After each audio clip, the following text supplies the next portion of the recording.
¿No les llama la atención que el BMP-2 tenga un espesor de blindaje menor al BMP-1? ¿Será igual de efectivo? Usa aluminio, el material que suele ser material de burla de gente que no le sabe. ¿Será que las puertas traseras son una trampa mortal? Al final de este video podrán decir también si la protección del BMP-2 era adecuada o no para su tiempo y después para hoy. Aunque el casco de acero pareciera ser idéntico al casco del BMP-1, el BMP-2 usa una aleación de acero, cromio, níquel y molibdeno designado VT70SH. Este material fue usado también en la torre. Posee una dureza de 534 Brinell al ser procesado en placas delgadas como las que utiliza el BMP-2. Este nivel de dureza es alto. Tienen que ser delgadas para lograr así ser duras, porque se vuelve exponencialmente más difícil tratar el acero a una dureza muy alta pasado a cierto grosor, manteniendo otras propiedades mecánicas usando las técnicas de la época. Además de que placas angostas son más fáciles de procesar. El uso de este nuevo acero permitió compensar el aumento del peso general comparado al BMP-1, mientras retenía el mismo nivel de protección disminuyendo el grosor a los costados del casco por algunos milímetros. El requisito de protección era balas perforantes de 7,62 milímetros y 23 milímetros perforante en el arco frontal desde los 500 metros.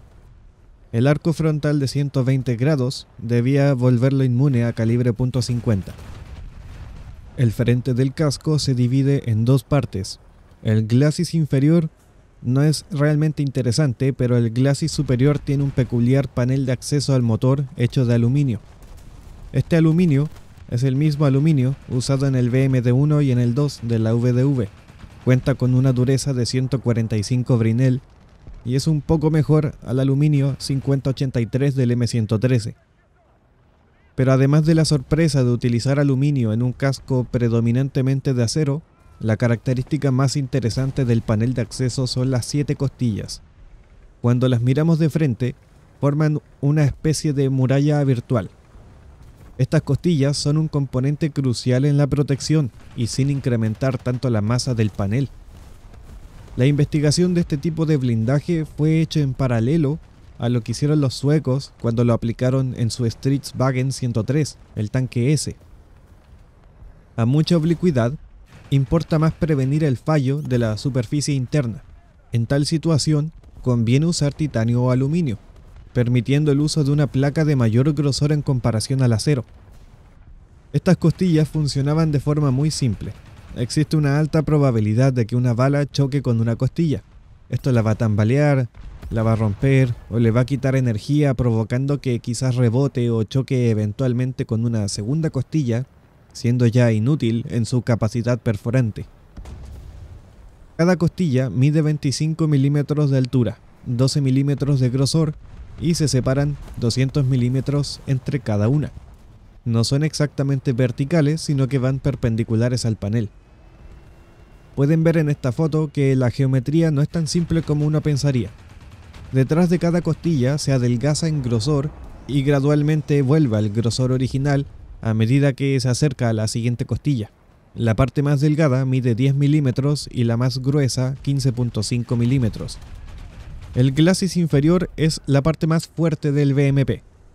Es una placa de 15 milímetros angulada a 56 grados, más delgada que la misma parte que en el BMP-1, que era de 19 milímetros a 57 grados. Como les dije, esto no importa porque el nuevo acero era igual de efectivo en protección a pesar de tener menor grosor.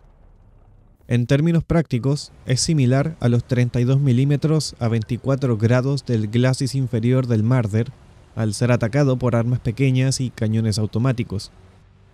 La munición DM43 APCR de 20 milímetros que dispara el Marder perfora 32 milímetros de acero a 0 grados. Y eso es a una distancia de 1000 metros, pero su rendimiento cae a tan solo 8 milímetros cuando se enfrenta a una placa angulada a 60 grados. Por lo tanto, esta sección del BMP era inmune a los cañones automáticos de 20 milímetros de la OTAN durante una buena parte de la Guerra Fría. Luego llegaría la DM63 APDS, introducida en los años 80, y hasta ahí llegaría su invulnerabilidad. El blindaje en las proyecciones laterales y puertos de tiro es de 13 milímetros de grosor a 15 grados. El costado inferior del chasis mide 15 milímetros de grosor y es plano. Las ayudas de flotación están llenas con espuma y equivalen en protección a 10 milímetros de acero. Estas secciones ayudan a proteger las orugas y proveen blindaje espaciado adicional para el chasis, pero solo cubren un tercio del área del chasis. El costado del VMP estaría protegido contra fuego de ametralladora 7.62 y resistencia a calibre .50 a partir de los 200 metros. Debido a su angulado horizontal de 7 u 8 grados, obtiene protección adicional desde ataques en el arco frontal. Si nos vamos a la torre, podemos encontrar que las secciones más gruesas de blindaje se encuentran en el centro de esta, rodeando el mantelete del cañón, donde se alcanza el mayor grosor debajo de este, como se puede ver en este diagrama, porque las partes achuradas corresponden al acero. Y podemos ver que esa parte es mucho más gruesa que los cachetes de la torre, que poseen de un grosor de 20 milímetros angulado a 43 grados, disminuyendo a 36 grados gradualmente hacia los costados. Ignorando su angulado horizontal resultado de su forma circular, el blindaje de la torre tiene 27.3 milímetros de grosor efectivo. Esto es equivalente a la torre del VMP-1, pero la torre del VMP-2 resulta ser más resistente debido a su acero. Como el chasis, la torre ofrece completa inmunidad del fuego de ametralladora pesada y puede resistir fuego de 23 milímetros perforante desde los 500 metros como lo requería inicialmente. Pero el lado posterior de la torre no ofrece el mismo nivel de protección, teniendo un grosor de tan solo 10 milímetros a 28 grados. Esto permite solamente inmunidad contra ametralladoras 7.62. Una vez abiertas, las escotillas sirven como escudos. Al ser tan gruesos como el techo, que es de 13.6 milímetros, están completamente protegidas del fuego de armas pequeñas. Y como protegen todo el cuerpo del tripulante excepto la cabeza, resulta ser un tiro difícil. Durante el combate en el Donbass del año 2014, el VMP-2 fue víctima constante del fuego de artillería. Este es el resultado de un impacto de 122 milímetros.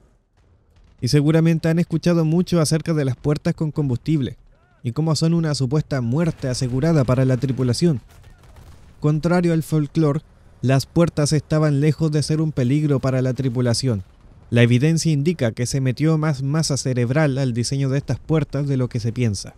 Las paredes del estanque de combustible son de acero prensado de dureza media, con una placa externa de 13 milímetros y una interna de 5 milímetros de grosor. El grosor de la externa es igual a la del chasis por atrás, 13 milímetros. Están anguladas también al mismo ángulo que el resto del trasero del chasis a 13.5 grados. Y esto es suficiente para ser invulnerable al fuego de armas pequeñas, granadas y morteros pequeños.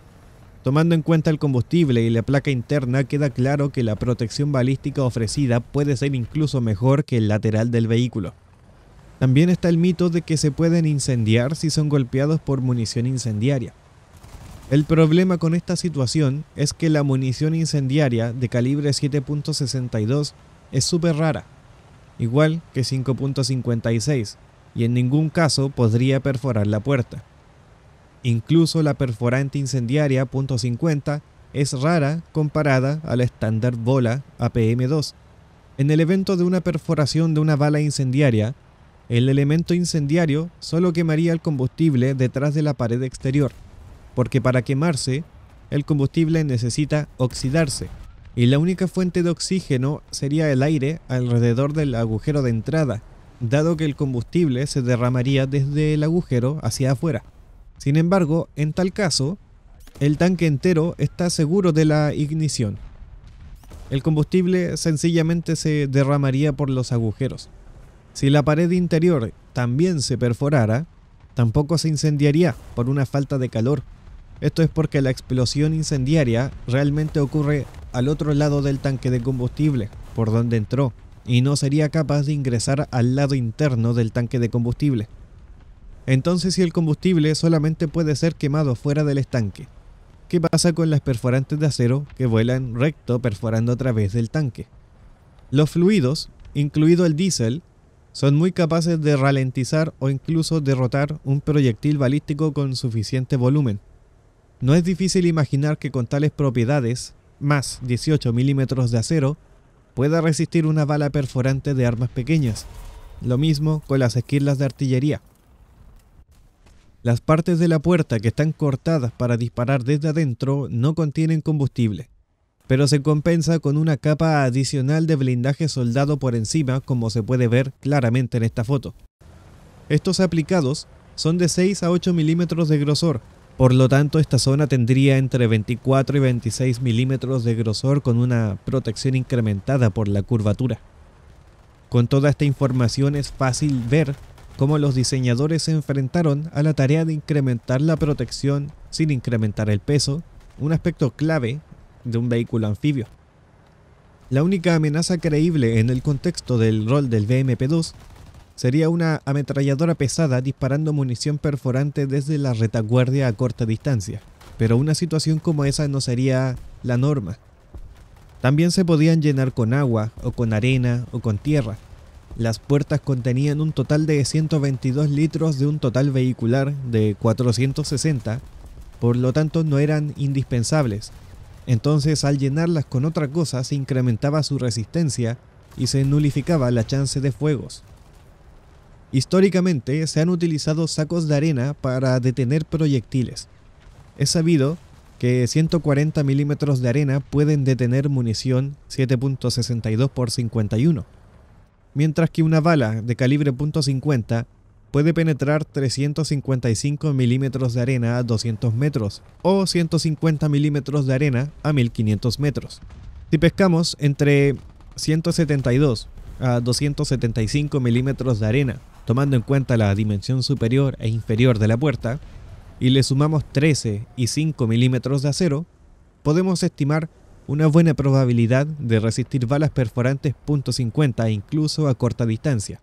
Pero de hecho, aunque estuviesen vacías, estas puertas tendrían un nivel de protección tan bueno como el de otros IFVs, por ejemplo el CB90.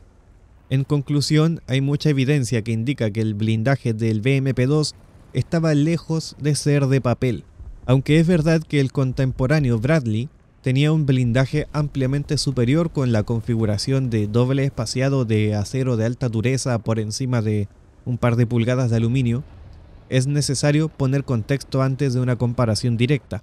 El Bradley es un diseño ligeramente más nuevo y estaba pensado para contender contra el armamento principal de los BTR, del 60 y del 70, que iban armados con la ametralladora pesada 14.5 mm KPV, mientras que el BMP-2 solo tenía que enfrentarse a la calibre .50.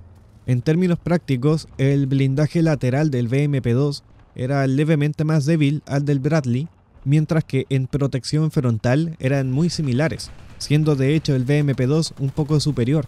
Eso hasta el año 1988, donde el Bradley M2A2 recibió una actualización de blindaje que lo dejó completamente resistente a 14.5 mm, 20 mm del arco frontal y resistente a distancias del cañón de 30 mm con munición APDS del BMP-2, cosa que el BMP-2 nunca logró alcanzar. Pero el BMP-2 también recibiría un paquete de blindaje adicional científicamente aplicado, el BMP-2D, que nació a consecuencia de la campaña afgana durante los 80. Ante el fuego de Kalashnikovs no había problemas, pero se volvió inmediatamente aparente que el fuego de ametralladoras como la Dushka, que eran de calibre 12.7 mm, podían perforar fácilmente el blindaje lateral a cortas distancias durante las emboscadas.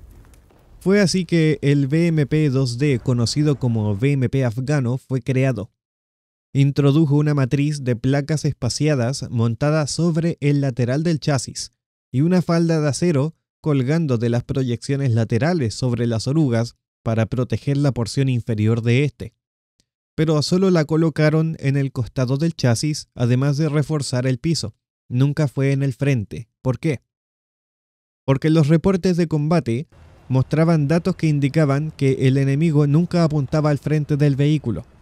El 33% golpeaba el costado del chasis, el 50% la retaguardia y el 17% el techo del casco. La torre no recibía daños o recibía una cantidad irrelevante a la discusión en cuanto a la proporción de daño. Por lo tanto, se ubicó blindaje adicional solamente en los costados. Los faldones de acero y paneles eran de 6 milímetros de grosor. Los paneles se montaron a una distancia de 50 milímetros del blindaje basal. El mecanismo es simple. La bala se quiebra al impactar, se tambalea, impactando también en su oblicuidad, y por lo tanto neutralizándose al impactar contra el blindaje principal. Esta solución les sonará muy parecida a la que tuvo el Bradley, pero eso es algo que ya existió hace bastante tiempo. Las faldas de blindaje espaciado y paneles del Panzer IV tenían el propósito de proteger al tanque justamente de las ametralladoras pesadas y fusiles antitanque mediante el mismo mecanismo. El M2 Bradley implementó esta solución por la misma razón, y en Afganistán el BMP-2 lo haría también por lo mismo. El piso del chasis mide 8 milímetros de grosor y está estampado con costillas reforzadas para conferirle mayor robustez, y no solamente para añadir fuerza estructural, sino que también para reducir la influencia de una explosión. Una pequeña mina de 1.5 kilos podría fácilmente romper una oruga y volar una rueda, pero no podría perforar el piso del chasis. Sin embargo, una mina antitanque más pesada era algo serio. Otro método de protección es la clásica pantalla de humo, que se genera mediante la inyección aerosolizada de diésel en el tubo de escape. O también era utilizar los lanzadores de granada de humo Tucha. La primera es una solución ingeniosa, porque a diferencia de las granadas de humo, que no podían tapar visores térmicos en ese espectro, la cortina de humo generada por el motor estaba a la misma temperatura que el vehículo, enmascarando por lo tanto su firma térmica. El único tema es que tomaba mucho más tiempo cubrir al vehículo por sí solo. Sin embargo, esto tenía el balance de que uno solo de estos vehículos podía ser utilizado para cubrir a toda una formación de pelotón. Un elemento común de la Guerra Fría era la posibilidad de la guerra nuclear y química. El BMP-2, como buen vehículo de la Guerra Fría, tenía una suite de protección NBQ. El interior estaba completamente sellado del exterior, entonces la tripulación y pasajeros no necesitaban usar trajes especiales. En 1984, el BMP-2 recibió revestimiento antirradiación y a partir de 1986 sería estándar. En estas fotos pueden ver esos bordes con cosas que parecen como cuerdas. Se trata de fibras laminadas de un tipo de polietileno llamado Natboy, que medían 1 pulgada y fue protección extra contra los neutrones de una explosión nuclear. Las paredes de la torre están enteramente cubiertas por esto, así como el techo. No solo capturaban neutrones, la capa interna funcionaba como un aislante.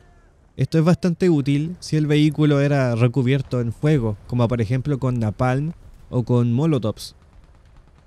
Secundariamente tenía un sistema de extinción de incendios automático, pero solamente estaba instalado en el compartimento del motor. Para los tripulantes había un mísero extintor de 5 litros que no era muy efectivo, para ser honestos, y si el vehículo se incendiaba, lo mejor sería escapar y correr.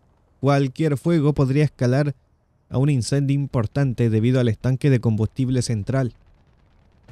La verdad es que el BMP-2 está tan bien blindado como cualquier otro IFV de su época, pero sí es definitivamente peor en el evento de ser perforado. Y eso, espero que les haya gustado el video. En el próximo episodio veremos todo lo concerniente a la movilidad del vehículo, y con eso terminaría la miniserie dedicada al BMP-2. No se lo pierdan.